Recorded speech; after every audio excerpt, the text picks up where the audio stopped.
ความมักและวิถีชีวิตทุกคนมีความมักที่บ่คือกันบางคนมักออกไปเที่ยวบางคนมักอยู่เรือน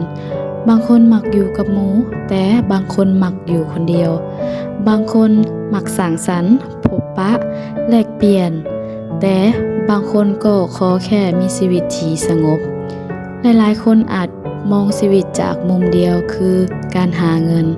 แต่ความจริงแล้วการหาเงินทุกรูปแบบมีคุณค่าขึ้นกับสภาพแวดล้อมและเงื่อนไขของแต่ละคน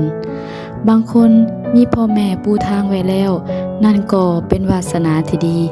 แต่บางคนเกิดมาพร้อมคำว่าต้องสู้คอยหาคอยเฮ็ดคอยสร้างด้วยเหือแรงของตนเองอย่าเผาตัดสินอย่าเผาดูถูกและอย่าลืมให้เกียรติกันเพราะทุกคนมีเกียรติของไผลาวแต่แตกต่างกันที่วิธีการดำรงชีวิตและวิธีหาเงิน